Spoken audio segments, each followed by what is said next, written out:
Major Dhyan Chand ಅವರ ಸ್ಮರಣಾರ್ಥಕ ಪ್ರತಿ ವರ್ಷ ಆಗಸ್ಟ್ 29ರಂದು ರಾಷ್ಟ್ರೀಯ ಕ್ರೀಡಾ ದಿನವನ್ನು ಆಚರಿಸಲಾಗುತ್ತದೆ. ರಾಷ್ಟ್ರೀಯ ಕ್ರೀಡಾ ದಿನವನ್ನು ಭಾರತದಲ್ಲಿ ಮೊಟ್ಟ ಮೊದಲಿಗೆ 2012ರಲ್ಲಿ ಪ್ರಾರಂಭಗೊಳ್ಳಿತು. ಈ ಒಂದು ಪ್ರಾರಂಭಗೊಂಡಿರ್ತಕ್ಕಂಥ ಒಂದು ದಿನಾಚರಣೆ ಐತಿಹಾಸಿಕ ಪಟ್ಟಿಯಲ್ಲಿ 2012ರಿಂದ ಇದು ಸೇರ್ಪಡೆಗೊಂಡಿತು.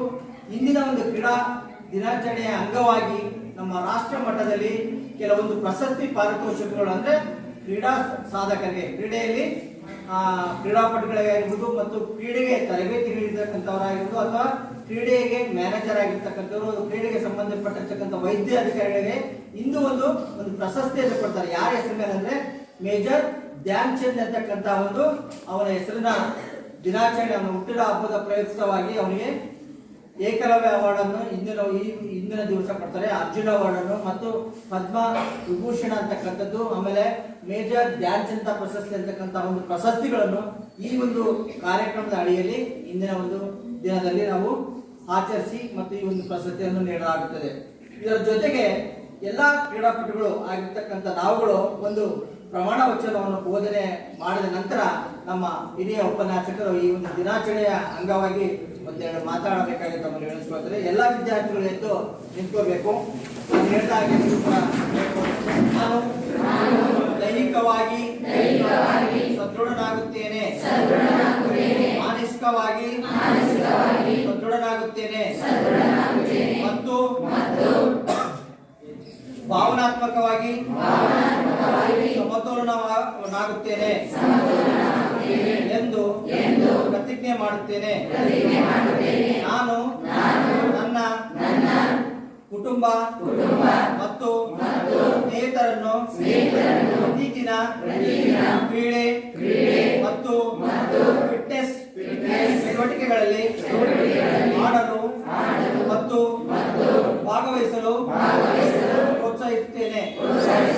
ನಾನು ಆಡುವ ಪ್ರತಿಯೊಂದು ಕ್ರೀಡೆಯಲ್ಲಿಯೂ ಶ್ರೇಷ್ಠತೆ, ಗೌರವ ಮತ್ತು ಸ್ನೇಹದ ಒಲಿಂಪಿಕ್ ಮೌಲ್ಯಗಳನ್ನು ಅಳವಡಿಸಿಕೊಳ್ಳಲು ಪ್ರಯತ್ನಿಸುತ್ತೇನೆ.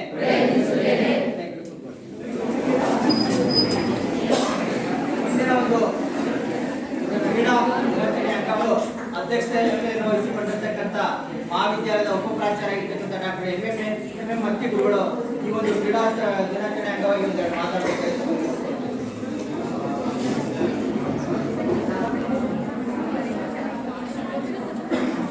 ಶ್ರೀ ಅತಿಥಿ ಸಹಯೋಗಿಗಳು ಮೃತ್ಯುಂಜಯ ಮಹಂತಪ್ಪ ಹಾಗೂ ಕೋರಿಟೋಪಿ ಸಿದ್ಧಲಿಂಗ ಮಹಾಸ್ವಾಮಿಗಳ ಪಾದಗಳಿಗೆ ಕೊಡಮಟ್ಟು, ವೇದಿಕೆಯ ಮೇಲೆ ಆಸೀನರಾದ ಎಲ್ಲ ಸಹೋದ್ಯೋಗಿ ಮಿತ್ರರೇ, ವೇದಿಕೆಯ ಮುಂಭಾಗದಲ್ಲಿ ಇರತಕ್ಕಂತಹ ಎಲ್ಲ ಸಹೋದ್ಯೋಗಿ ಮಿತ್ರರೇ ಹಾಗೂ ವಿದ್ಯಾರ್ಥಿನಿಯರೇ, ಸ್ವಾಮಿ ವಿವೇಕಾನಂದರು ಒಂದು ಮಾತನ್ನ ಹೇಳ್ತಾರೆ, ಸದೃಢವಾದಂತಹ ಆರೋಗ್ಯ ಇದ್ರೆ ಸದೃಢವಾದಂತಹ ಮನಸ್ಸು ಇರ್ತದೆ.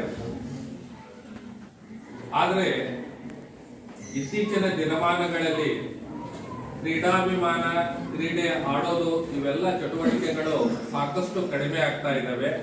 ಅದರ ಕಾರಣ ಏನು ಅಂದ್ರೆ ಮತ್ತೆ ನಾವು ಎಲ್ಲಿಗೆ ಬರ್ಬೇಕಾಗ್ತದೆ ಅಂದ್ರೆ ಮೊಬೈಲ್ಗೆ ಬರ್ಬೇಕಾಗ್ತದೆ. ಕ್ರೀಡೆ ಅಂದ್ರೆ ಬರೀ ಹಾಕಿ, ಫುಟ್ಬಾಲು ಅಥವಾ ಕಬಡ್ಡಿ ಅಷ್ಟೇ ಅಲ್ಲ, ಅನೇಕ ನಮ್ಮ ಗ್ರಾಮೀಣ ಕ್ರೀಡೆಗಳು ಕೂಡ ಏನಾಗ್ತವೆ ಅಂದ್ರೆ ನಮ್ಮನ್ನ ಚಟುವಟಿಕೆಯಿಂದ ಇರುವಂತೆ ಮಾಡ್ತವೆ ಮತ್ತು ನಮ್ಮ ಆರೋಗ್ಯಕ್ಕೆ ಸ್ಫೂರ್ತಿಯನ್ನ ಕೊಡ್ತವೆ. ಈಗ ಎಷ್ಟೋ ಹುಡುಗರು ನೋಡ್ರಿ, ಸಣ್ಣದಿರ್ತ ನೀವು ಕುಂಟೆ ಪಿಲ್ಲೆ ಆಡೋದಾಗಿರ್ಬೋದು, ಲಗೋರಿ ಆಡೋದಾಗಿರ್ಬೋದು, ಗಿಲ್ಲಿದಾಟ ಆಡೋದಾಗಿರ್ಬೋದು, ಇವತ್ತು ಯಾವ ಗ್ರಾಮದಲ್ಲಿಯೂ ಕೂಡ ಆ ಆಟಗಳು ಕಂಡು ಬರ್ತಾ ಇಲ್ಲ. ಗುಂಡ ಆಡೋದಾಗಿರ್ಬೋದು, ಇವತ್ತು ಗುಂಡ ಎಲ್ಲೂ ಕಾಣ್ತಾ ಇಲ್ಲ. ಇಂತಹ ದೇಶೀಯ ಕ್ರೀಡೆಗಳು ನಮಗೆ ಸಾಕಷ್ಟು ಏಕಾಗ್ರತೆಯನ್ನ ಹೆಚ್ಚಿಸುವುದರ ಜೊತೆಗೆ ಏನ್ ಮಾಡ್ತವೆ ಅಂದ್ರೆ ನಮ್ಮ ಆರೋಗ್ಯವನ್ನ ಸದೃಢಗೊಳಿಸ್ತವೆ. ಈ ಗುಂಡ ಆಡ್ತೀರಿ, ಗುರಿ ಇಟ್ಟು ಅಂದ್ರೆ ನಮ್ಮ ಗುರಿ ಎಷ್ಟಿದೆ ಏನು ಅನ್ನೋದನ್ನ ಹೇಳ್ತವೆ. ಲಗೋರಿ ಹಣತನು ಬೀಳ್ತದೆ ಮತ್ತೆ ನಮ್ಮ ಗುರಿ ಎಷ್ಟಿದೆ, ಒಂದ್ ರೀತಿ ನಮ್ಮನ್ನ ಸದಾ ಚಟುವಟಿಕೆಯಿಂದ ಇರುವಂತೆ ಏನ್ ಮಾಡ್ತವೆ ಅಂದ್ರೆ ಮಾಡ್ತವೆ. ಅದರಲ್ಲಿ ಹಾಕಿ ಮಾಂತ್ರಿಕ ಧ್ಯಾನ್ ಚಂದ್ ಅಂತ ನಾವು ಏನ್ ಹೇಳ್ತೀವಿ, ಒಂದು ಅದ್ಭುತವಾದಂತಹ ಕ್ರೀಡಾಪಟು.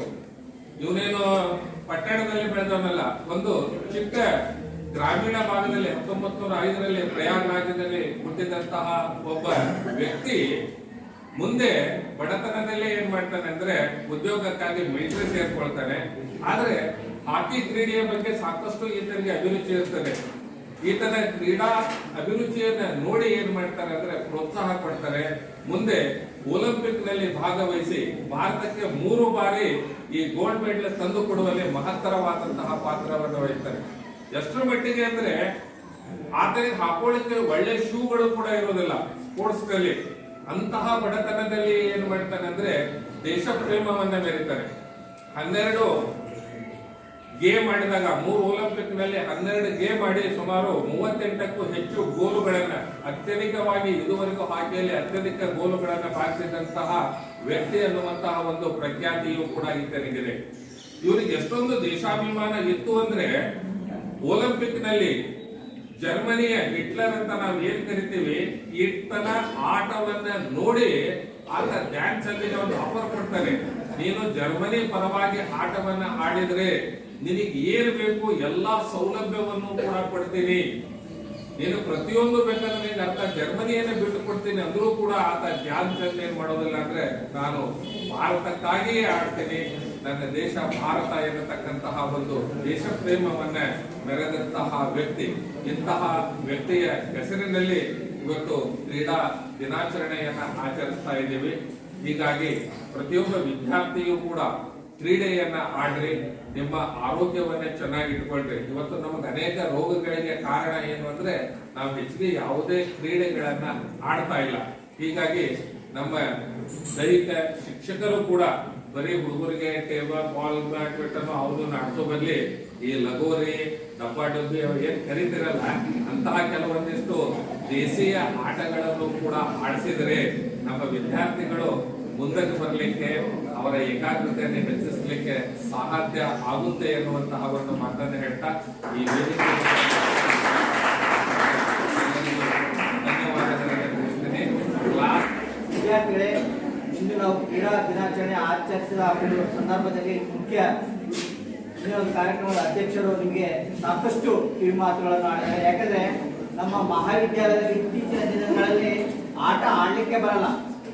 ಇನ್ನು ಮುಂದೆ ಈಗ ನಾಳೆ ಅಂದ್ರೆ ಈ ಆಗಸ್ಟ್ ಮುಗಿತು, ಸೆಪ್ಟೆಂಬರ್ ತಿಂಗಳಲ್ಲಿ ಸಂಪೂರ್ಣ ಸೆಪ್ಟೆಂಬರ್, ಅಕ್ಟೋಬರ್, ನವೆಂಬರ್ ಈ 3 ತಿಂಗಳಲ್ಲಿ ಅಂತರ್ ವಿಶ್ವವಿದ್ಯಾಲಯ ಮಟ್ಟದಲ್ಲಿ ನಿಮಗೆ ಕ್ರೀಡಾಕೂಟಗಳು ನಡೀತವೆ. ಅದರಲ್ಲಿ ಆಯ್ಕೆ ಆಗಿರ್ತಕ್ಕಂಥ ವಿದ್ಯಾರ್ಥಿಗಳು ಅಂತರ್ ವಿಶ್ವವಿದ್ಯಾಲಯ ಅಂದ್ರೆ ಆಲ್ ಇಂಡಿಯಾ ಹೋಗ್ಬೋದು ಮತ್ತು ಸೌತ್ ಇಂಡಿಯಾ ಮತ್ತು ನಾರ್ತ್ ಇಂಡಿಯಾನು ಹೋಗ್ಬೋದು. ಅದಕ್ಕೋಸ್ಕರ ದಯಮಾಡಿ ಆಟದಲ್ಲಿ ಸಾಕಷ್ಟು ಭಾಗವಹಿಸಿ ಮತ್ತು ಆಟದ ಜೊತೆಗೆ ಪಠ್ಯೇತರ ಚಟುವಟಿಕೆಗಳು, ಪಾಠದೊಂದಿಗೆ ಪಾಠ ಮತ್ತು ಪಠ್ಯೇತರ ಚಟುವಟಿಕೆಗಳು ಎರಡನ್ನೂ ನೀವು ಪಾಲ್ಗೊಂಡಲ್ಲೇ ಆದ್ರೆ ನೀವು ಯಶಸ್ವಿಯನ್ನು ಕಾಣ್ತೀವಿ. ಯಾಕಂದ್ರೆ ಈಗ ನಿಮಗೆ ಮೀಸಲಾತಿ ಇಟ್ಟಿದ್ದಾರೆ. ಸ್ಪೋರ್ಟ್ಸ್ ನಲ್ಲಿ ಅಪಾಯಿಂಟ್ಮೆಂಟ್ಗೆ 2% ಮೀಸಲಾತಿ ಇಟ್ಟಿದ್ದಾರೆ.